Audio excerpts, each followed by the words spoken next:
Testimonio devocional 25 de julio, Lucas capítulo 21, versículo 19-20, paciencia. La palabra de Dios siempre nos advierte sobre las dificultades que se tienen que enfrentar y la paciencia que se debe tener, donde la mayoría cree que paciencia es la capacidad de una persona en esperar algo. Pero si vemos su significado, es virtud que consiste en sufrir sin perturbaciones del ánimo los infortunios y trabajos. Y en este pasaje nos dice que hay que hacer un esfuerzo, y ese esfuerzo hay que sufrirlo. El Salmo nos dice, los que sembraron con lágrimas con regocijo segarán. Irá andando y llorando el que lleva la preciosa semilla, mas volverá a venir con regocijo, trayendo sus gavillas. Por tanto, paciencia se refiere a fuerte resistencia, sabiendo que ni un cabello de vuestra cabeza perecerá. Y Daniel nos dice, los entendidos resplandecerán como el resplandor del firmamento, y los que enseñan la justicia a la multitud, como las estrellas a perpetuidad de eternidad. Por eso, nuestra respuesta a las circunstancias de dificultad debe ser una acción definitiva y fiel. No podemos pasar por alto y mucho menos descuidar nuestra mayordomía. Olvidamos de amar al prójimo, de congregarnos para ser fortalecidos y fortalecernos unos a otros en ayuda mutua. Siempre tenemos que tener presente amar a Dios con todo el corazón, con toda el alma y toda la mente, y al prójimo como a sí mismo, porque así es como se hereda la vida eterna. Transformemos la paciencia humana de sentarse a esperar en una paciencia basada en la confianza en el amor de la Trinidad.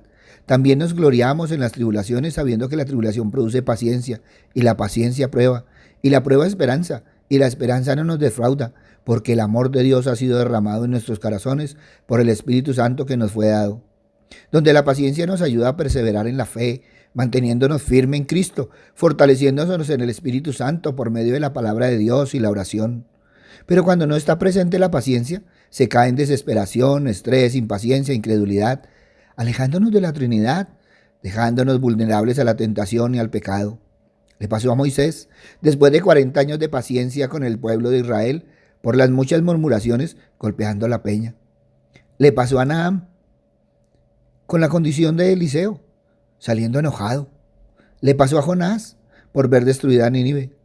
Les pasó a Santiago y Juan, por la falta de hospitalidad de los samaritanos. Y por no leer la Biblia desconocemos los ejemplos y no les ponemos atención para no hacer nosotros lo mismo y no justificarnos con el cuento si les pasó a ellos, ¿por qué no a mí? Si precisamente lo que debemos es aprender para que no nos pase, y si nos pasa, ya estamos advertidos. Las Escrituras nos ayudan y nos alientan para soportar lo que encontramos por delante en el caminar diario. Nos dice, hermanos míos, tomad como ejemplo de aflicción y de paciencia a los profetas que hablaron en el nombre del Señor, y tened también vosotros paciencia y afirmad vuestros corazones, porque la venida del Señor se acerca. Por eso debemos cultivar cada día la paciencia, entendiendo que la paciencia es una consecuencia de la confianza en la Trinidad, y entonces todo lo que sucede en nuestra vida lo vemos y manejamos como un propósito, y estamos dispuestos a trabajar en nosotros, crecer espiritualmente y ver los resultados de la obra de la Trinidad en nosotros. Y al estar agradecidos por las bendiciones recibidas, somos más tolerantes, porque la gratitud nos ayuda a centrarnos en lo que tenemos, en lugar de enfocarnos en lo que nos hace falta. Sabiendo que perdemos la paciencia en el enojo, en sentirnos frustrados, ansiosos, por eso debemos ir controlando las emociones, evitando ser impulsivos y tomar decisiones emocionales, no olvidando que las dificultades son una oportunidad para aprender a crecer. En lugar de quejarnos y rendirnos, utilicemos las pruebas como oportunidad de fortalecer la fe y acrecentar la paciencia. Cultivar la paciencia no es fácil, pero lo podemos lograr con la ayuda de la Trinidad. Vamos siendo transformados y podemos dar mejor testimonio. Miremos lo que nos dice la palabra de Dios. Por cuanto has guardado la palabra de mi paciencia, yo también te guardaré de la hora de la prueba que ha de venir sobre el mundo entero, para probar a los que moran sobre la tierra. Tantas advertencias, tantas exhortaciones, tantos llamados a ser vigilantes en las Escrituras y saber que son ignoradas en la cotidianidad de nuestra vida. Hoy, al igual que ayer, somos llamados a prestar gran atención a las señales, sucesos y signos. Leemos, escuchamos, vemos corrupción, enfrentamientos, desplazamientos, hambre, persecución, emigración, un lenguaje apocalíptico, tremendista.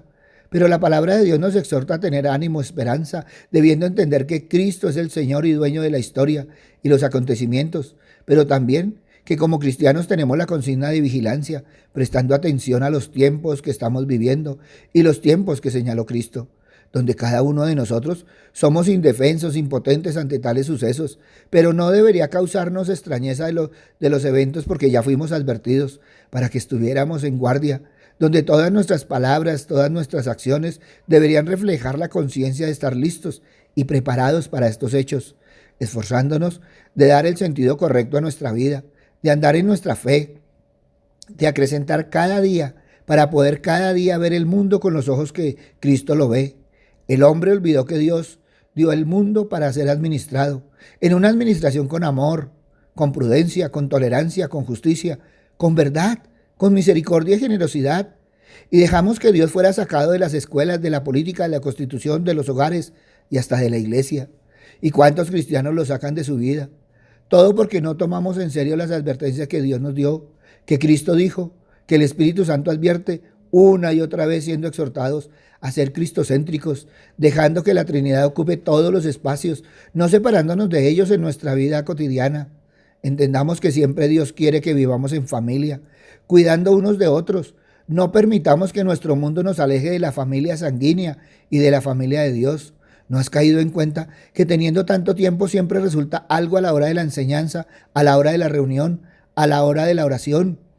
Que ya no se come en familia, que ya no se comparte. ¿No has caído en cuenta que muchas casas parecen hoteles con un poco de huéspedes y que cada uno apagó el fuego que hace ver que es un hogar? ¿No has caído en cuenta que muchos asisten al templo como quien va a un club a encontrarse con la gente, a ver qué comentan, chuleando la asistencia para que no digan que no se pertenece, como si perdieran un título por no asistir al menos una vez al mes? ¿No te has dado cuenta que la palabra de Dios no ha cambiado, que el vivir en familia y comunidad están vigentes, el cuidar los unos a los otros, procurando hacer el bien, el crecer y multiplicado sigue vigente, el presentar nuestros cuerpos en sacrificio vivo, santo, agradable a Dios, siendo nuestro culto racional, no conformándonos a este siglo, sino transformándonos por medio de la renovación de nuestro entendimiento, para que comprobemos cuál sea la buena voluntad de Dios, agradable y perfecta, sigue vigente, donde cada uno de nosotros hemos recibido lo que necesitamos, incluyendo inteligencia, voluntad y libertad. ¿Cuánto hemos tergiversado la palabra de Dios en nuestra vida, siendo exhortados por enmendar el camino errado que en todo o en algo hemos tomado, donde la supremacía al dinero, al egoísmo, a la indiferencia, a la neutralidad, nos hemos acostumbrado? Empecemos a conducirnos por el camino que Cristo Jesús nos trazó, un camino de amor, logrando una verdadera libertad, lejos del libertinaje que vemos. Y ante los eventos de nuestro alrededor, sabemos que si andamos firmes en nuestra fe, andamos como Dios manda, nada tendremos que temer, porque andamos en el mundo, pero no somos del mundo. Viviendo nuestra vida con más confianza a pesar de las circunstancias y dificultades, andando en el mundo, buscando siempre el reino de Dios y su justicia, y ante todo lo que el mundo está viviendo, no teniendo de dónde agarrarse, nosotros tenemos nuestra confianza en la Trinidad y en el cumplimiento de la palabra de Dios para el mundo y para nuestra vida, porque tener fe no es entender, sino confiar. Muchos ponen la fe en entender las cosas, pero nosotros las ponemos en la confianza en lo que la Trinidad hace en nosotros y por nosotros, porque la palabra de Dios se ha cumplido, se sigue cumpliendo y se va a cumplir. Ante esto evalúa hoy paciencia. Papito Dios, gracias Señor Padre misericordioso, porque una y otra vez, Señor Padre amado, no solo nos dices, sino nos exhortas, no solo nos muestras, Padre misericordioso, que todo lo que se está viviendo, Padre misericordioso, ya tu Hijo, Señor, nos lo había dicho, tú ya lo habías dicho, el Espíritu Santo ya lo había reargüido. Por eso, Padre bueno, hoy te damos gracias, Padre misericordioso, porque una y otra vez, Padre amado, nos llevas a caminar firmes en Cristo, Padre misericordioso. Gracias, Padre bueno, gracias, Padre amado, en el nombre de Cristo Jesús, para gloria y alabanza tuya. Amén y amén. Buenos días para todos, les habló el pastor Walter Bernal de la Iglesia Su Gloria en mi Bogotá. Un abrazo, muchas bendiciones y evalúa hoy paciencia. Si esta palabra tocó tu corazón, compártelo. Muchos necesitan evaluar paciencia. Si necesitas palabra, ve a nuestras redes sociales, ve a nuestra página web, en ellos encontrarás palabra del Señor. Buen día.